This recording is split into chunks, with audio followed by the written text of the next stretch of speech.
और जन्म के लग्नों के अनुसार फल। यदि भी लग्न का गणित, सारा गणित आगे आने वाला है द्वितीय अध्याय में। प्रथम अध्याय में परिचय दे रहे हैं केवल। अब विभिन्न लग्नों में फल 12 लग्न होते हैं। प्रतिदिन जो है 12 लग्नों में पूरे आपकी 24 घंटा बटा हुआ रहता है। दिखाते ना पंचांग नीचे चार्ट, लग्न सारणी प्रतिदिन का रहता है। सवेरे सूर्य से इतना बजे तक है, इतना बजे तक, इतना बजे तक करके लाइन से रहता है। एक तरफ तारीख दिया हुआ है, यह तिथि है, दूसरी तरफ पूरा दिन भर का लग्न दे दिया। और कौन से लग्न में आपका जन्म हुआ, जिस दिन आपका जन्म हुआ है उस सन में, उस तारीख में लग्न सन निकालो।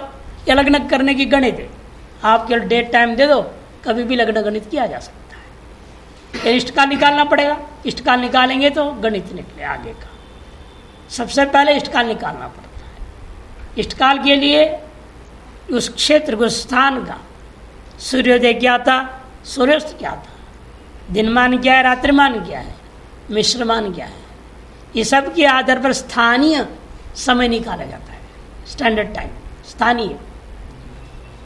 ये तो हो गया घड़ी के अनुसार बोल रहे हैं ना आप। घड़ी में क्या है, आप IST ले लेते जो रेडियो टीवी में आ रहा है, लेकिन वो स्थानीय टाइम नहीं है। स्थानीय टाइम का गणित कर लेना पड़ता है। उसके आधार फिर स्थानीय इष्टकाल निकलेगा, जिस स्थान में जन्म हुआ उसके अनुसार।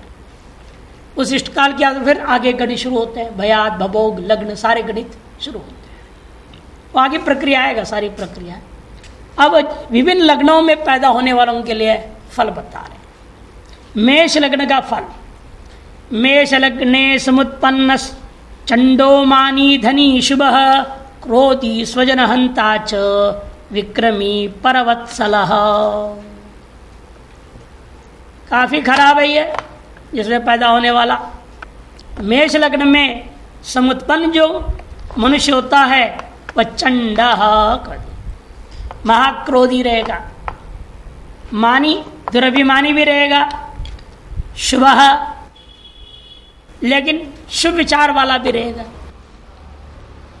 चंडी, चंड और क्रोधी दोनों बोल रहे हैं।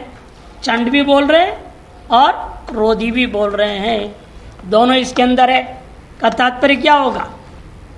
चंड मने अतिरेक हो जाना, क्रोधी मने क्रोध हो रहना, और चंडता उसमें ही अतिरेक हो जाए, अत्यधिक उग्र हो जाना, क्रोध के साथ उग्रता आ जाए, वो चंड कहते।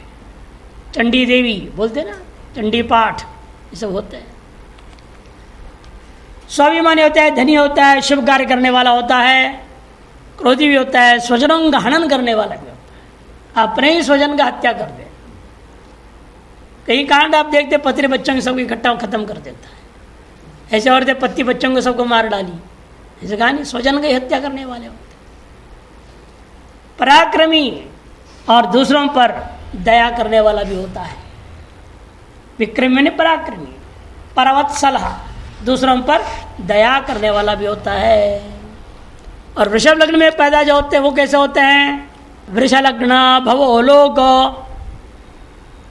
गुरु भक्ता प्रियम वदः गुणी कृति धनी लोभी शूर सर्वजन प्रिय। वृष लग्न में पैदा जो होते हैं वह लोक भक्त, गुरु भक्त, लोक मने देश, राष्ट्र भक्त होता है, और गुरुजनों में भी भक्ति रखने वाला होता है।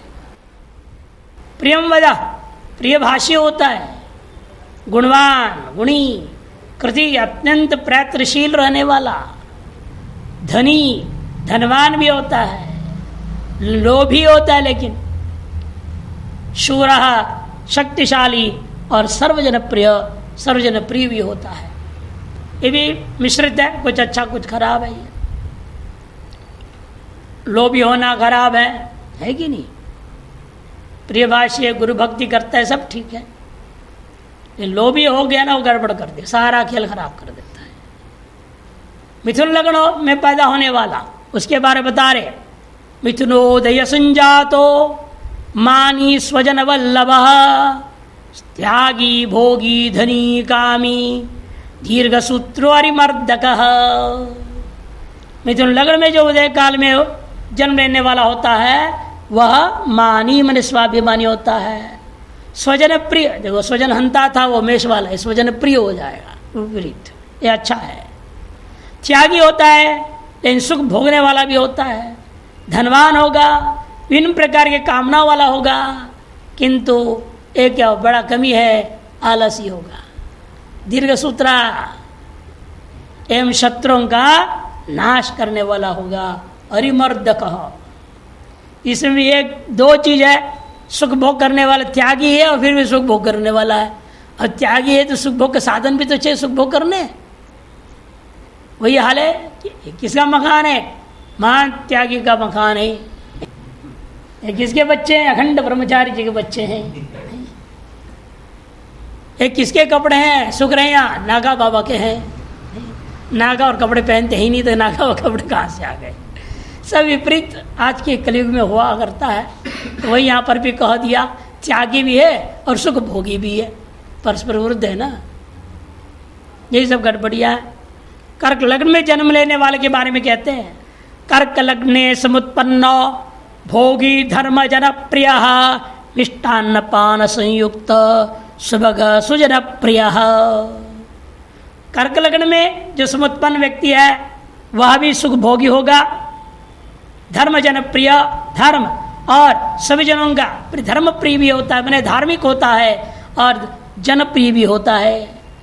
मिष्ठान्न भोजन प्रिय होता है, मिष्ठान्न एवं मधुर पेय का सेवन करने वाला होता है। सुभगः मैंने सुंदर, सुंदर होता है देखने में, और सुजन प्रिय, सज्जनों का भी वो प्रिय होता है। सर्वजन प्रिय हो ही है, साथ साथ विशेषतया सज्जन प्रिय भी हो जाता है।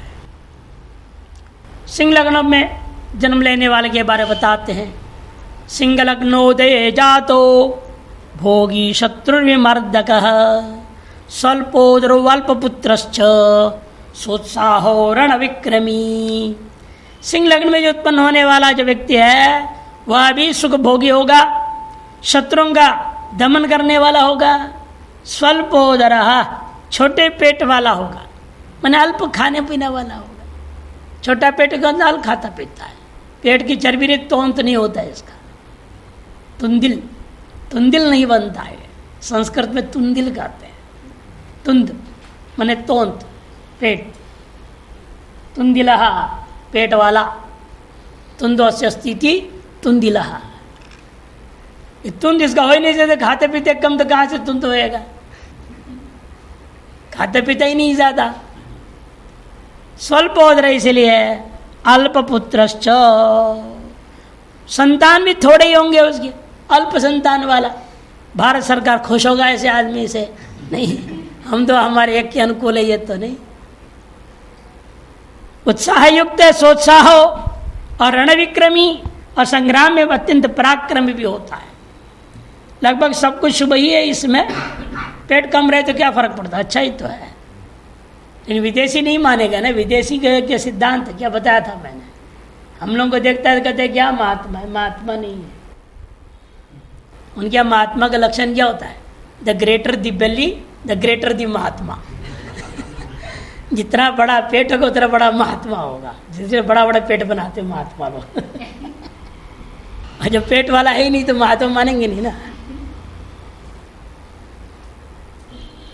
कन्या लग्न में जो पैदा होता है भी सिंह का भी स्वभाव है ना, सिंह का शरीर आपने देखा होगा, पेट उसका कैसे होता है? अल्प पेट होता है, एकदम पतला पेट। सबसे कम लंबाई आंत वाला, आंत की लंबाई सबसे कम पशुओं में वो सिंह का होता है। और सबसे लंबा जानवर है मनुष्य, जिसकी आंत सबसे बड़ा होता है, सबसे बड़ी आंत है इसका। इसलिए वो मांसाहारी होने पर उसका हानि नहीं होता है। कि आंत तो छोटी है, मांस कितनी देर टिकेगा, स्वाद निकल जाएगा।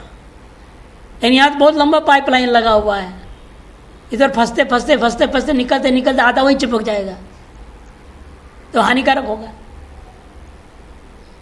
इसीलिए मनुष्य को मांसाहारी होना उचित नहीं है। इसलिए भगवान इसको सबसे लंबी आंत दी, भाई तू ये मत खाया कर, तुम्हारे नुकसान देगा। इसलिए अल्पोदर होना सिंह लग्न वाले के लिए उचित ही है। कन्या लग्न के लिए बोल रहे हैं, कन्या लग्ने भवेद बालो नाना शास्त्र विशारद सौभाग्य गुण संपन्न सुंदर सुरत प्रिय। यह बाल कन्या लग्ने भवेत, जो बालक या बालिका कन्या लग्न में जन्म लेती है या लेता है, वह विविध शास्त्रों को जानने वाला, नाना शास्त्र विशारद, विविध शास्त्रों का वह विद्वान हो जाता है, सौभाग्य एवं गुणों से संपन्न रहेगा, सुंदर होगा और सुरत प्रिय। लेकिन रतिक क्रीड़ा का प्रेमी होता है, यह गड़बड़ है। रतिक क्रीड़ा का प्रेमी है, उन्हें अनेक लोगों के साथ मौज मस्ती, नाचना गाना पाना करने वाले। इस चरित्रहीन, सीधे शब्द नहीं बोले, ये सब भी भाषा में बोलते हैं, ये सीधे नहीं बोले चरित्रहीन होता है, अनुवाद करने वाले भले बोल दे चरित्रहीन होता है। इतना सुंदर शब्द सुरत प्रिय।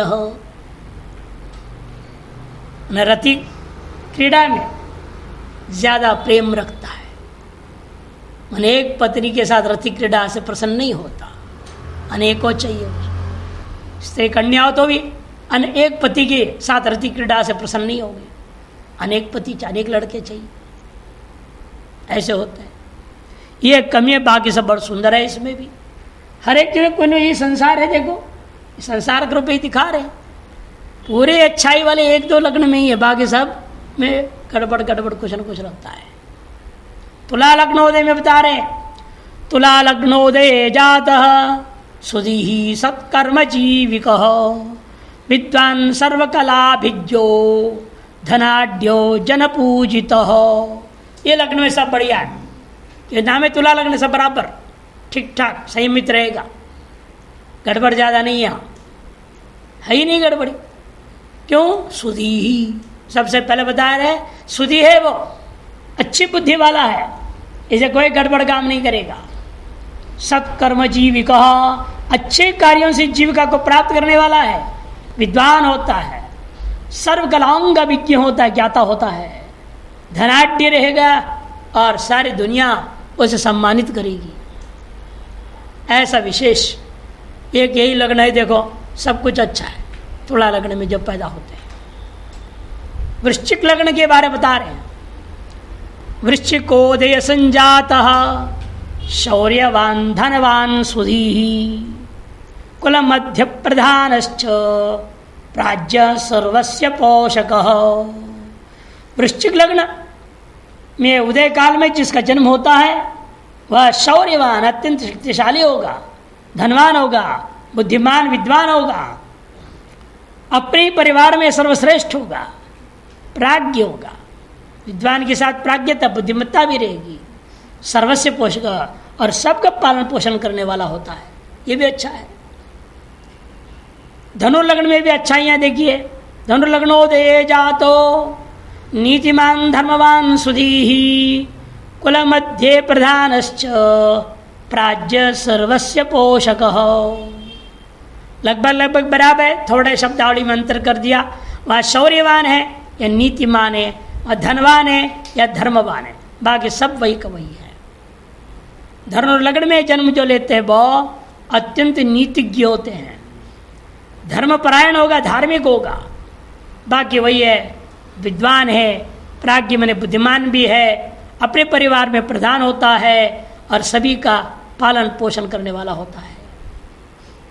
फिर गड़बड़ शुरू, मकर लग्न, तुला वृश्चिक धनु तीनों अच्छे लग्न थे, बाकी सब मिश्र फल वाले थे। मकर लग्न में देखो पूरा गड़बड़ दिखा रहे, मकरोदय संजातो नीच कर्मा बहुप्रजः लुप्तो वलसो विनष्टश्च स्वकार्येषु कृतोद्यमः। मकरोदय संजातो, मकर लग्न में उत्पन्न व्यक्ति नीच कर्म करने वाला होता है, सब घटिया कर्मों को करता है, और बहुप्रजा अधिक संतान पैदा करने वाला। भारत के तो अप्रिय है ना, रूस भेज देना चाहिए, नहीं ऐसे आदमियों को सब रूस जाओ, जो मकर लग्न पैदा होने वाले वहाँ संतान पैदा नहीं होते, बोलते परेशान रहते हैं, अधिक संतान पैदा करने वाले को वहाँ भेज देना चाहिए। एक बार हुआ भी था, 4,000 आदमी को बेच दिए थे यहाँ से रूस को, बेचा गया। बड़े हट्टे कट्टे लोगों को हाँ वहाँ तो ही है। और यहाँ से उस समय वहाँ बहुत ही गड़बड़ हो गई थी, पुरुषों में शक्ति नहीं था। तो यहाँ से 400 आदमी को खरीदा गया। उनका बढ़िया नौकरी करे, कुछ जरूरत नहीं, कुछ नहीं। सरकार ने खाओ पियो बढ़िया आश्रम, खूब दंड बैठक करो, ये करो जो करना। और सवेरे दोपहर शाम रात 4 औरत के साथ संबंध करो, 4 को रोज गृहिणी बनाओ। 1 महीने में 120 औरत गृहिणी हो जाएगी। 9 महीने के 120 बच्चे तो पैदा हो ही जाएंगे। साल भर में कितने बच्चे हो जाएंगे? उन्हें पुरुष किसको बोलते, हरियाणा में खागड़, पुरुष सांड खरीदा गया और उनसे वो काम चलाया। उनसे जो पैदा हुए वो भी सब तगड़े तगड़े निकले। अब धीरे धीरे उनकी जो क्रम बढ़ते गया, अब खरीदने की जरूरत नहीं आदमियों को, अब उनके यहाँ भी पर्याप्त है। होता है किसी से क्षेत्र का प्रभाव होता है। अब ये ऐसा ये पूरे के पूरे जो आपका पृथ्वी का गोल में इस क्षेत्र जो अक्षांश रेखांश के बीच का क्षेत्र है, भारत और चीन में सबसे ज़्यादा पैदा होते हैं। बाकी अक्षांश रेखांश में जो जन्म लेते हैं उन पुरुष स्त्री में वह सामर्थ्य ही नहीं, जितना भी कोशिश कर ले नहीं पैदा होता है। यही सबसे ज़्यादा होता है। विश्व की 2/3 जनसंख्या भारत चीन मिला करके 2/3 से ज़्यादा ही है, बल्कि शेष विश्व का 1/3 है। बहुप्रजा लुब्धो, लोभी भी होगा ये, साथ साथ आलसी भी होगा, सभी प्रकार से नष्ट भ्रष्ट होगा। विनष्टश्च स्वकार्येषु कृतोद्यम, लेकिन अपने कार्यों में मात्र प्रयास करने वाला होता है। महास्वार्थी रहेगा, कहने का अभिप्राय महास्वार्थी आदमी। अपना कोई स्वार्थ लाभ नहीं है तो काम कुछ नहीं करेगा, हिलेगा ही नहीं, चाहे कोई भी कुछ भी कहते रहे। अपना स्वार्थ से धोना है तो झटपट उठेगा, काम करेगा, ऐसा होती है। ये मकर लग्न के पैदा होने वाले। कुंभ लग्न के बारे बता रहे, कुंभ लग्ने नरो जातो अचल चित्तो वति सौहृद परदार रतो नित्यम मृदुकाय महासुखी। कुंभ लग्न में जो जन्म लेते हैं मनुष्य, वे अधिक मित्रों वाला होंगे, अचल चित्त, और चित्त उनका अचल होगा, स्थिर चित्त वाले होंगे, अति सौहृद, अधिक मित्रों वाले होंगे। लेकिन कमी क्या है? पर स्त्रियों में सदा नजर लगाए रखने वाला होगा। पर स्त्री रता, परदार रता, पर स्त्री में सदा आसक्त रहता है, नित्यम आसक्त है। शरीर से कोमल होगा, सुंदर होगा, प्यारा होगा, महासुखी और अत्यंत सुखी भी होता है। सर्व सुख संपन्न हो रहेगा वो। अंतिम आता है मीन लग्न। मीन लग्ने भवेद बालो रत्न कांचन पूरितः अल्प काम यह कृशांगश्च दीर्घ काल विचिंतक। मीन लग्न में जो पैदा होगा, जन्म लेगा बालक या बालिका, वे कैसे होते हैं? रत्न कांचन पूरितः, रत्न और स्वर्ण आदि उनसे परिपूर्ण रहेंगे। उनके पास रत्नों की कमी, सोना चांदी जेवर की कमी नहीं होती। अल्प कामा, लेकिन कामना उनकी बहुत अल्प कामना वाले, अल्प कामना वाले।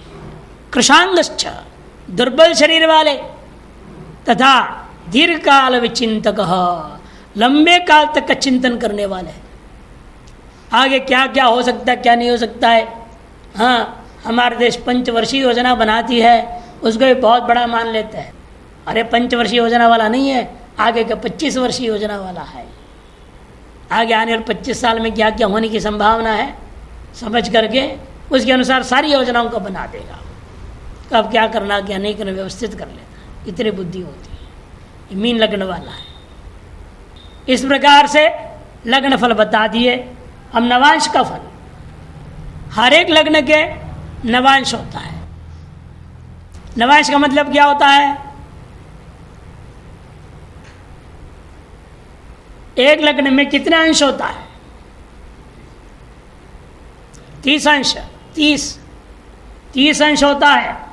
और 30 अंश को भाग करो 9 में, क्या होगा? 3 हो गया ना, 3 अंश हो गया। और बचेगा कितना? 3 अंश। 3 इंटू 60, 180, 9 में भाग करना है ना, तो हो जाएगा 20। 30 अंश 20 कला। एक इसका नाम है एक नवांश। दूसरा नवांश क्या हो जाएगा? 3 20 जोड़ दो, 6 40। 6 40, उसमें 3 20 जोड़ो तो 9 60 बने 10, है ये नहीं? 60 होते एक अंश इधर आ जाएगा। ये पूरा चार्ट आप देखना चाहें, पृष्ठ संख्या 226 में दिया हुआ है। गणित दिखा दिया, बाकी वह बना के दिए हैं 226 में। 3 अंश 20 पल, उसको पहला नवांश कहा जाए, प्रथम नवांश। द्वितीय 6 40 तक 0 0 से शुरू होगा ना, 0 0 से शुरू हुआ, 3 अंश 20 कला तक अब एक प्रथम नवांश हो गया। द्वितीय 6 40, तृतीय 10 तक, चौथा 13 20 तक, 13 अंश 20 कला, पांचवा 16 40, छठा 20 तक, सातवां 23 20, आठवां 26 40, नौवां 30 तक हो जाता है प्रत्येक। अब एक तो लग्नों को बता दिया, मुख्य रूप में मेष लग्न के फल बता दिया। अब मेष लग्न में भी कौन से नवांश में पैदा हुआ, सुबह से लेकर रात तक में 24 घंटे में किस नवांश में वो पैदा हो रहा है, क्योंकि ये नवांश हमेशा लग्न से ही गणित होता है। उस लग्न के प्रथम नवांश में जब पैदा यदि हुआ है तो क्या फल है? अलग अलग नवांश का अलग अलग फल बता रहे। देखिए नवांश फल, पिशुनश्चपलो दुष्टा पापकर्मा निराकृति परेशान व्यसने सक्तः प्रथमांशे प्रजायते। प्रथम नवांश में जो पैदा होता है 0 0 अंश कलाओं से लेकर के 3 अंश 20 कला के अंतर्गत जो जन्म लेता है बच्चा, वो कैसा होता है? वो पिशुनः, चुगलखोर, चमचागिरी करने वाला, इधर को उधर आग लगा के तमाशा करने वाला, राजकारणी वाला आदमी। कलयुगी नारद, लोक कल्याण ने, किसी कल्याण ने, अपना कल्याण भी नहीं, सर्वहानि करने वाला, इसे कलयुगी नारद कहा जाएगा उनको। सत्य के नारद तो लोक कल्याण के लिए इधर से उधर बढ़ा देते थे, तमाशा करते थे, उनसे लोक कल्याण था, छिपा हुआ रहता था, ना उनका कोई स्वार्थ है ना किसी का हानि। ये पिशुन होता है जो है चुगलखोरी करने वाला, चपल भी होता है, इसलिए चंचल होगा वो, दुष्ट है वो, पाप कर्मा, पाप कर करने वाला, और निराकृति माने सुंदर आकृति वाला नहीं होता है। देखने में भी वह क्रूर आकृति वाला होता है, देखते लगता है आदमी गड़बड़ है, इसके आंख मिलाओ तो देखो बहुत चोर जैसे लगता है, गड़बड़ आदमी लगता है। परेशान व्यसने सक्तः, दूसरों के व्यसन कष्ट देने में आसक्त रहता है, दूसरों को कष्ट देने में मजा आता है उसको, जो प्रथमांश में उत्पन्न होता है। प्रथम नवांश में, प्रथमांश का मतलब प्रथम नवांश, नवमांश में, या नवांश बोल देते हैं, नवमांश भी बोल देते हैं। द्वितीय नवमांश का क्या है फल? उत्पन्न विभवो भोक्ता संग्रामे विगत स्पृह गांधर्व प्रमदासक्तो द्वितीयांशे प्रजायते। जिसका जन्म द्वितीय नवमांश में होता है वह कैसा होता है? उत्पन्न विभव, ऐश्वर्यों से उत्पन्न होकर के उसके साथ भोगने वाला भी होता है। ऐश्वर्य रहता है लेकिन भोग नहीं पाते लोग, लेकिन ऐश्वर्य है और ऐश्वर्य का वो भोगने वाला भी होता है, भोग करने वाला होता है। एक महात्मा थे, वो कहा करते थे क्या करे, हे चेतन तू बड़ा अभागा, हे चेतन तू तो महान अभागे हो। क्यों भाई? जब जवानी थी मिठाई कोई नहीं खिलाया, अब डायबिटीज हो गई तो मिठाई मिठाई मिठाई मिठाई।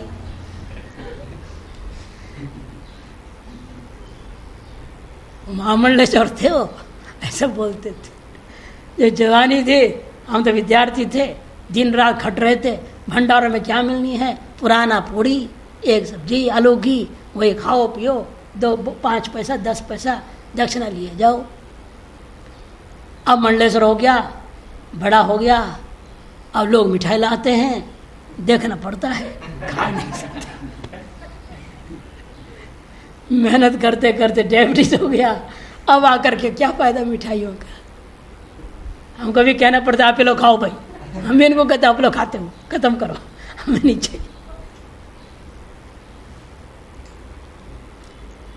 तो ये होता है कि ऐश्वर्य है लेकिन भोग नहीं सकता, ऐसा अधिक लोगों की समस्या है। लेकिन ये ऐसा नहीं होता है, ऐश्वर्य भी है और उनका भोगने के सामर्थ्य वाले भी होगा। संग्राम विगत स्पृह, और युद्ध की इच्छा से भी हो रही थे। युद्ध की इच्छा नहीं होती उसको, लड़ना भिड़ना चाहे, बातचीत से भी, कैसे वाक युद्ध भी नहीं करना चाहते। कोई लड़ भिड़ने लग जाए तो खिसक जाएगा वहां से, फालतू वाली। युद्ध में रुचि नहीं, किसी प्रकार के युद्ध में रुचि नहीं उसको। और गांधर्व आसक्त, संगीत में गायन में आसक्त है, नाचने गाने में। लेकिन साथ साथ एक और गड़बड़ी है इसमें, बाकी सब ठीक है, प्रमदा आसक्तो, स्त्रियों में आसक्त है।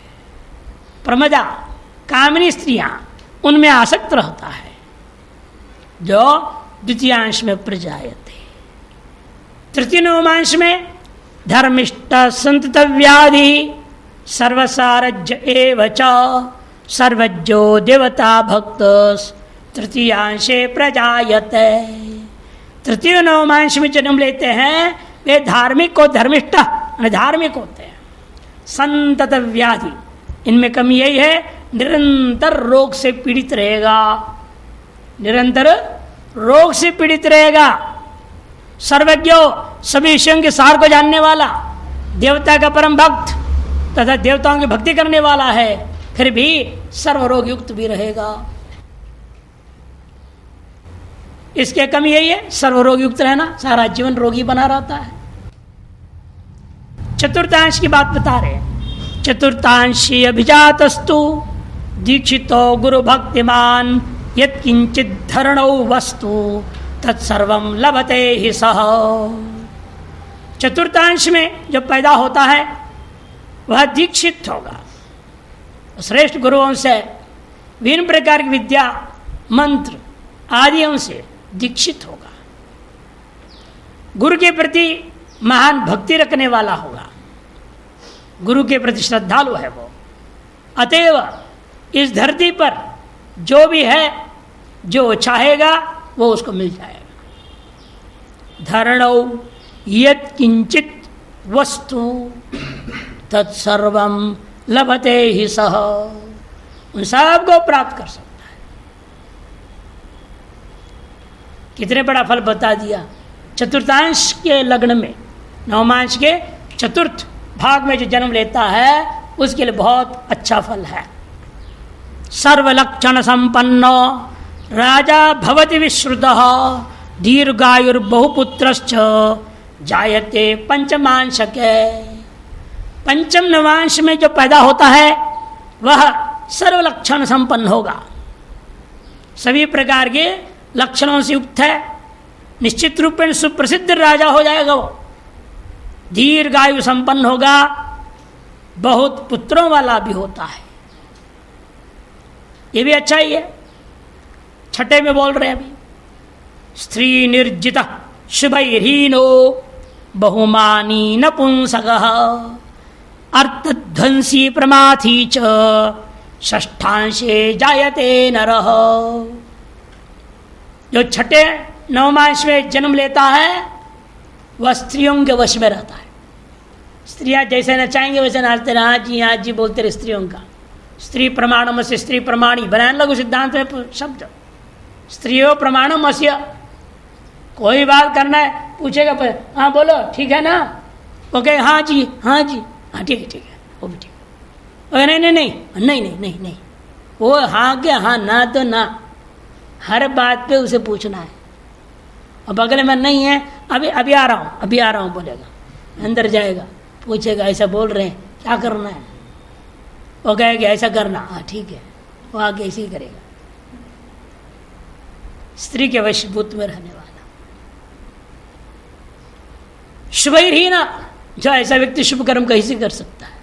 स्त्री कभी शुभ कर्म करने नहीं देती आसानी से। स्त्री के स्वभाव देखा गया आमतौर पर हमेशा अपने ऐश्वर्य, अपने भोग, अपना धन संपत्ति, अपने जो चीज बेटा के लिए ये चाहिए, बेटी के लिए ये, अपने में ही लगी रहती, उसके लिए अनुकूल जितना उतनी काम कराएगी, और शुभ हो अशुभ हो से कोई मतलब ही नहीं है। अस्त्र लेके तो क्या हो जाता है, उसे अशुभ कर्म ही होता है, शुभ कर्म होते नहीं। जो स्त्री पराधीन रहता है उससे शुभ कर्म होना बड़ा कठिन काम है। वैसे कम होते हैं स्त्रियां, जैसे पूर्व वर्ण में गया, यदि मान लो सिंह लग्न में पैदा हो, चतुर्थांश में पैदा हो, सिंह लग्न का चतुर्थांश में हो, पंचमांश में हो, तब तो कहना है कि बहुत ही बढ़िया है, वो स्त्री भी तो बढ़िया होगी। ये छठे अंश की बात, सातवें अंश की बात ये बात आ रही है। शुभहीनो बहुमानी, बहुत मान वाला होगा, लेकिन हर नपुंसक हो, लेकिन हर बात पर डरपोक रहता है, नपुंसक रहता है। अर्थध्वंसी और धन विनाशी, धन को नाश करने वाला। प्रमाथी च, और प्रमथनशील, संकट को लाने वाला, सदा ही अपने आप में संतप्त रहने वाला होता है। जो षष्ठांशे जायते नर, किसी भी लग्न के षष्ठांश जब पैदा होता है उसकी स्थिति होती है। 12 लग्नों के सामने फल बता दिया, उनके प्रथम प्रत्येक नवांश का फल बता रहे। विक्रांतो मतिमान शूर संग्रामेश्व पराजित, वास्तव होना चाहिए शूर पाठ हम लोग कर देते हैं, लेकिन जैसा वैसा पाठ क्या होगा, छूरा बनेगा। कौन सूत्र है?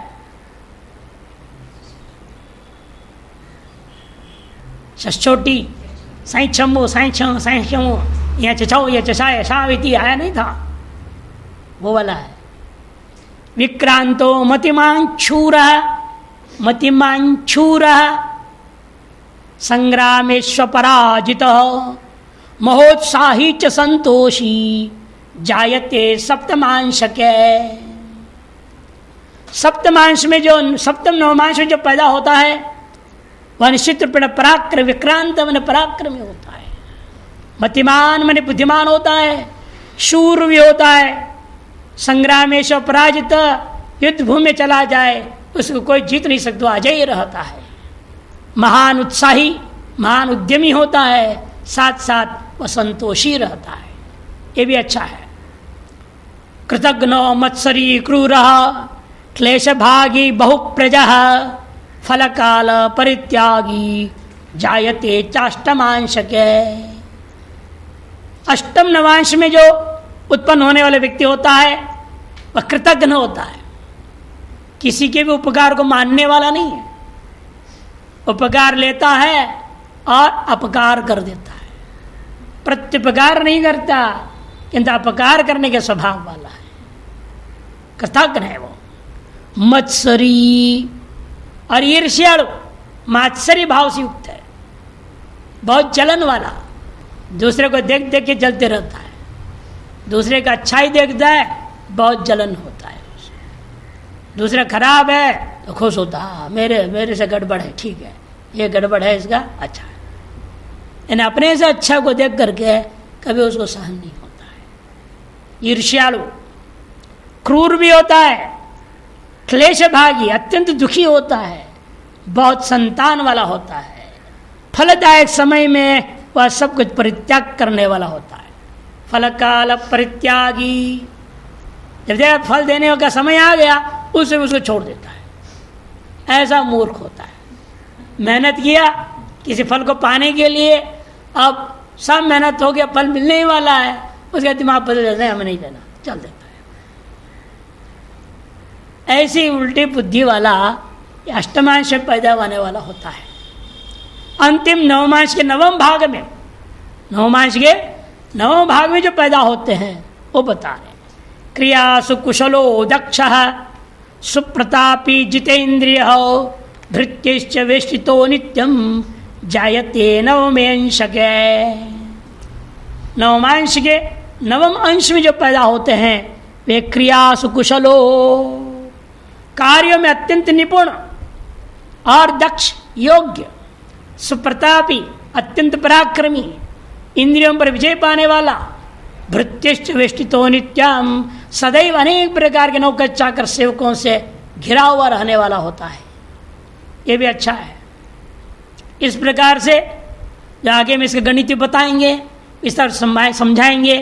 पृष्ठ संख्या 226 में सारे गणित आगे आने वाले हैं, उसका फल मात्र पहले बता दे रहे हैं, क्योंकि एक दृष्टांत लेंगे उसे गणित करना शुरू कर देंगे, ये नहीं बोल पाएंगे, बीच बीच में गड़बड़ा जाएगा। इसमें जो लग्नोदय और राशि का क्या? लग्न अलग है, राशि अलग है।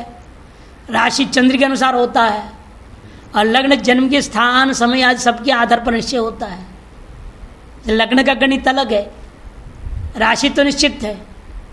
आप जन्म लिए हैं उस दिन कौन सा नक्षत्र का, उस नक्षत्र राशि आपको दिखाया था ना पंचांग में, प्रतिदिन क्या अंत में क्या है, राशि वाला लिखा हुआ है, वो निश्चित है। वो इन लग्न निश्चित नहीं है। लग्न प्रत्येक दिन में क्या आया, 12 लग्न दिखाया ना नीचे, प्रत्येक दिन में 12 लग्न है। इन राशि के प्रत्येक दिन 12 राशि होता है, 2.25 दिन में एक राशि होता है, फर्क है नहीं। राशि तो 2.25 दिन में बदलता है, लग्न तो 2.5 घड़ी में बदल जाता है, तो फर्क है बहुत। अधिक से अधिक क्या बताया भाई, नवमांश में क्या है, 3 घड़ी 20 कला होती है, अगला बदल गया, अगला बदल गया। नवमांश के 9 भाग में ये हालत है। और यदि आप लोगे लग्न तो 12 लग्न होता है, 12 में 24 और आधा 2.5 घड़ी एक लग्न बनेगा। हर 2.5 घड़ी में बदल रहा है लग्न प्रतिदिन, और 2.25 दिन में एक राशि बदलती है। इसे लग्न अलग चीज है, लग्न अलग चीज है, राशि अलग चीज है, 2 भिन्न चीजें हैं। अच्छा, अब लग्न चंद्र आदि का प्रयोजन बताने जा रहे हैं। देखिए, लग्नं देहो वर्ग षट्कोढुकानि प्राणश्चंद्रो धातुन्ये ग्रहेन्द्राः प्राणे नष्टे देह धात्वंगनाशो यस्मात् तस्मात् चंद्र वीर्य प्रधानः। लग्न, षड्वर्ग और नक्षत्र, ये सब मिल करके हमारा शरीर होता है। कुंडली जो होती है, जो बनाया जाता है, उसमें क्या क्या है, लग्न, नक्षत्र और षड्वर्ग। षड्वर्ग क्या है, आगे आएगा, गणित भी आएगा, सब आएगा षड्वर्गों का। उसमें एक नवांश कुंडली भी है, नवांश, द्वादशांश, त्रिंशांश आदि कुंडलियां होती हैं, उसके षड्वर्ग कहा जाता है। होरा चक्र से आरंभ करके लगते हैं। ये तीनों मिल करके हमारा शरीर है। और इस शरीर में प्राण क्या है, चंद्रमा, प्राण चंद्र। और इस शरीर में जो सप्त धातु होता है वे कौन है, अन्य ग्रह ग्रहेन्द्राः, अन्य ग्रह और ग्रह स्वामी, वे आपके शरीरस्थ मानव धातुओं के समान है कर उपमा दे दिया, शरीर की उपमा। ये शरीर और आपकी कुंडली में समानता क्या चीज है, कहते शरीर में आप अवयव देख रहे हैं, अष्टांग होता है ना, इसे साष्टांग नमस्कार कहते, अष्टांग 8 अंगों ने आपका, 6 षड्वर्ग हो गया, नक्षत्र हो गया, लग्न हो गया, 8 हो गए, अष्टांग शरीर हो गया। अष्टांग प्राण हो गया मन, चंद्रमा। प्राण आपके अंदर प्राण है ना, कुंडली में कौन है? चंद्रमा ही प्राण समझो। और रह गया बाकी ग्रह, वो सब ग्रहों को कह दिया। शरीर के अंदर सब धातु है आपका, है ना, हड्डी मज्जा से लेकर के खून पर्यंत सारी चीजें हैं जो ये सप्त धातु, वही क्या है आपके सब ग्रह शेष समझो। ग्रहेंद्रा, इनमें सब में जैसे आपके शरीर में प्राण सर्वश्रेष्ठ, सर्वज्येष्ठ, वशिष्ठ आदि आयतनत्व गुण वाला है, ऐसे उपनिषद में पढ़ते हैं प्राण के अनेक गुणों का वर्णन किया। वशिष्ठत्व, आयतनत्व है कि नहीं, श्रेष्ठत्व, ज्येष्ठत्व, ये सब इसमें है। ऐसे कौन है आपके शरीर के अंदर? जैसा प्राण है वैसे कुंडली के अंदर चंद्रमा है।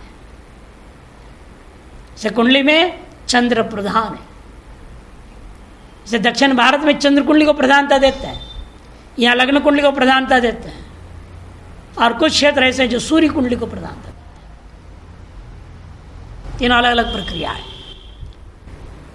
क्योंकि नष्टे प्राणे देह धातंग नाश, जैसे प्राण का नष्ट होने आपका शरीर, धातु, सभी अंग नष्ट हो जाते हैं। इसलिए यह कुंडली में भी चंद्र रूपी प्राण ही वीर्य वही प्रधान है, समझना चाहिए। चंद्र बल ही प्रधान बल है। सभी ग्रह बलों में से चंद्र बल को प्रधानता दिया जाता है। पहले भी आपने पढ़ रहे थे तो वहां पर क्या आया था वर्णन? कहीं गुरु बल देख रहे थे, कहीं चंद्र बल, कहीं शुक्र बल, ये तीन की देखी जाती है। उनमें से भी चंद्र प्रधान है। इसे क्यों? वह प्राण है।